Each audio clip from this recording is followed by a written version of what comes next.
శుభోదయం. ఈరోజు తెలుగు వ్యాకరణంలో ఛందస్సు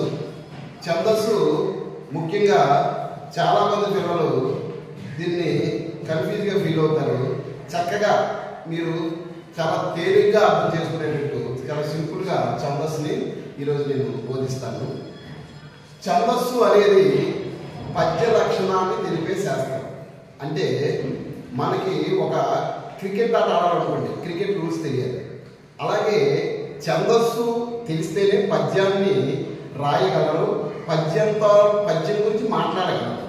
అంటే ఇక్కడ ఛందస్సు సంస్కృతం నుంచి వచ్చినా సరే తెలుగులో ఛందస్సుతో కూడిన పద్యాలు మన తెలుగువారి సాహిత్యంలో బాగా ఎక్కువగా ఇవి ప్రాచుర్యం చెందాయి. అయితే ఛందస్సుని ముందు మనం ముఖ్యంగా విద్యార్థులు ఛందస్సులో చాలా వింటారు, కానీ తర్వాత బాగా మర్చిపోతూ ఉంటారు, చాలా కన్ఫ్యూజ్ అవుతూ ఉంటారు. కన్ఫ్యూజ్ అవ్వకుండా నాదైన శైలిలో చాలా చక్కగా చెప్తారు. చూడండి, ఛందస్సు అంటే పద్య లక్షణం తెలిపే శాస్త్రం అన్నమాట. ముఖ్యంగా ఛందస్సులో గురువు, లఘువు. ఛందస్సులో రెండు సింబల్స్, అక్షరాలని రెండు సింబల్స్ మనం గుర్తిస్తాం. ఒకటి గురువు, రెండు లఘువు. గురువు అంటే రెండు మాత్రల కాలంలో ఉచ్చరించబడేది. రెండు మాత్రల కాలం అంటే రెండు మాత్రలు. మాత్ర అంటే ఒక రెప్పపాటు కాలాన్ని, ఒక రెప్పపాటు కాలంలో ఉచ్చరించబడే అక్షరాన్ని ఒక మాత్ర అంటారు. రెండు రెప్పల పాటు అంటే రెండు సార్లు రెప్ప పడితే ఎలా అయితే మనం ఎంత టైం పడుతుందో, ఎంత కాలం పడుతుందో అని వాటిని రెండు మాత్ర కాలం గురువులని అంటారు. ఇది ఏకమాత్ర కాలం, అది రెండు మాత్రల కాలం. ముందు ఇలా అర్థం చేసుకోవాలి, ఏకమాత్ర కాలం, రెండు మాత్రల కాలం. అయితే ముఖ్యంగా మనకి అక్షరాలు ఉంటాయి కదా, అక్షరాలు మనకి ఉదాహరణకి తెలుగు అక్షరాలు ఆ నుంచి బండిల వరకు అక్షరాలు ఉంటాయి. ఈ అక్షరాలు ఏ అక్షరం లఘువు అవుతుంది, ఏ అక్షరం గురువు అవుతుంది అంటే ఉదాహరణకి మనం ఒక పద్యం తీసుకుందాం. ఉదాహరణకి నేరము తప్తలోహమున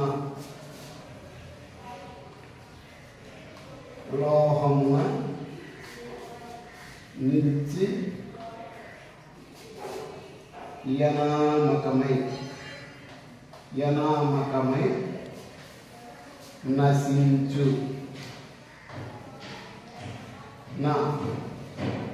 ఒక పద్యం ఇలా ఒక లైన్ ఉంటుంది.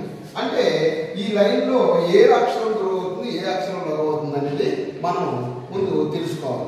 అది తెలుసుకోవాలంటే ముందు ఏ అక్షరాల లఘువులో, ఏ అక్షరాల గురువులో ముఖ్యంగా మనకి తెలియాలి. ఒకటే చెప్పాను కదా, ఏకమాత్ర కాలంలో అంటే ఒక రెప్పపాటు కాలం, ఒక సెకండ్ కాలంలో పలికే అక్షరాలన్నీ లఘువులు. అలాగే 2 సెకండ్ల పాటు పలికే అక్షరాలన్నీ గురువులు. ఉదాహరణకి ఇప్పుడు ఉదాహరణకి లఘువు అని అనుకున్నాం, రస్వాలు అంటారు. రస్వాలు అంటే పొట్టి అక్షరాలే అర్థం. ఉదాహరణకి ఆ, క, రి, మే, తో, లేకపోతే సంయుక్త అక్షరం, ద్విత్వాక్షరం మొదలగు అక్షరాలన్నీ లఘువు. ఇక గురువులు అనేవి రెండు మాత్రల కాలంలో ఉచ్చరించబడే అక్షరాలు గురువులు అంటారు. ఉదాహరణకి కై, కౌ. శుభోదయం. ఛందస్సు గురించి మనం గురువులు, లఘువులు ఏ అక్షరాలు ఉంటారని మనం తెలుసుకుంటున్నాం. ఉదాహరణకి గురువు ఏ అక్షరాలు అంటారు? గురువు అంటే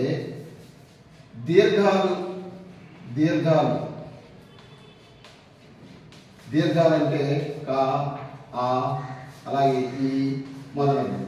అలాగే సున్నాతో కూడిన అక్షరాలు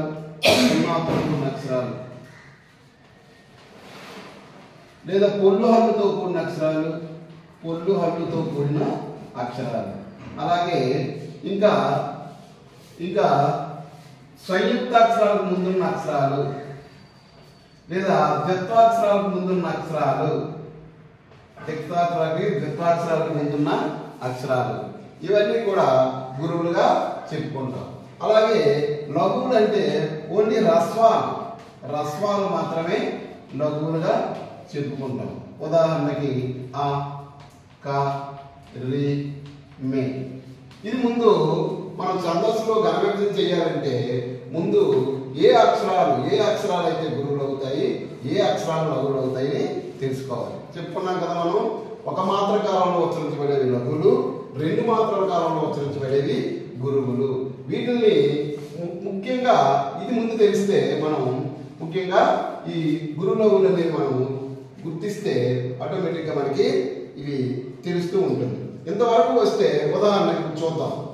వాటి పెట్టి ఇది దీర్ఘాలు అని చెప్పుకున్నాం. దీర్ఘం కనుక గురువు, ఇది రస్వాక్షరం కనుక లఘువు, ఇది రస్వాక్షరం లఘువు. ఇక్కడికి వచ్చేటప్పటికి సంయుక్తాక్షరం ముందాక్షరం ఉన్నది కనుక ఇది గురువు. అలాగే సంయుక్తాక్షరాలన్నీ లఘువులే. సంయుక్తాక్షరాలు కానీ ద్విత్వాక్షరాలు కానీ ఇవన్నీ లఘువులే. ఇక్కడ సంయుక్తాక్షరం కనుక ముందు గురువు అయింది, ఇక్కడ దీర్ఘాక్షరం కనుక ఇది గురువు అయింది, సంయుక్తాక్షరం లఘువు అయింది. అలాగే ఈ మూడు రస్వాక్షరాలు కనుక లఘువు అయింది. తర్వాత ఇక్కడ మళ్ళీ సంయుక్తాక్షరం వచ్చింది, దానికి ముందున్నది గురువు అయింది. అలాగే సంయుక్తాక్షరం లఘువే, ఇది రస్వాక్షరం లఘువే. మళ్ళీ ఇక్కడ దీర్ఘాక్షరం వచ్చింది కనుక గురువు అయింది. ఇది రస్వాక్షరం కనుక లఘువు, ఇది రస్వాక్షరం కనుక లఘువు. రస్వం అంటే దీర్ఘాలు లేనివి అని అర్థం. దీర్ఘాలు లేనివి రస్వం అంటారు. అయితే ఇక్కడ మళ్ళీ ఐతో ఔతో కూడిన అక్షరాలు, మీకు ఇక్కడ ఐ కానీ ఔ కానీ ఉన్న అక్షరాలు ఔ, ఈ రెండు అక్షరాలు కూడా గురువులే అవుతాయి. అవి కూడా మనం రెండు మాత్రల కాలంలో ఉచ్చరించబడతాయి కనుక అవి కూడా గురువులే. ఇలా తర్వాత రస్వాక్షరం లఘువు, సున్నాతో కూడిన అక్షరం గురువు అయింది. ఇది రస్వాక్షరం లఘువు, ఇది తర్వాత దీర్ఘాక్షరం గురువు. ముందు వీటిని ప్రాథమికంగా ఇది తెలియాలి. ముందు ఏ అక్షరం లఘువు అవుతుంది, ఏ అక్షరం గురువు అవుతుంది మైండ్ లో మనం కొద్దిగా ఇవి ఎలా ఉంచుకోవాలి. దీర్ఘాలు, సున్నాతో ఉన్న అక్షరాలు, పులోహంతో కూడిన అక్షరాలు, సంయుక్తాక్షరాలు ముందున్న అక్షరాలు, దీర్ఘాక్షరాలకు ముందున్న అక్షరాలు, అయ్యవుడితో కూడిన అక్షరాలు, ఇలా ముందు తెలిస్తేనే కానీ ఏ అక్షరం లఘువు అవుతుంది, ఏ అక్షరం గురువు అవుతుంది అనేది ముందు మనకు తెలియదు. ఇది తెలిసిన తర్వాత ఈ ఘనాలు గుర్తించడానికి నాకు తెలిసి ఒక సింపుల్ మెథడ్ లో చెప్తాను, చూడండి. ఉదాహరణకి మనం ఫస్ట్ ఉదాహరణకి ఒక కోడ్ పెట్టుకుందాం. కోడ్ బా, జా, సా, యా, రా, తా, మా, నా. సరిపోలేదు. బా, జా, సా, యా, రా, తా, మా, నా. ఈ ఒక మనం ఏమనుకోవాలంటే సింపుల్ గా గుర్తించుకోవాలంటే తమానా అంటే మన సినిమా వెళ్ళింది తమన్నా అంటారు కదా. తమన్నా బజసయర అనేది తన ఇంటి పేరు అనుకోవాలి.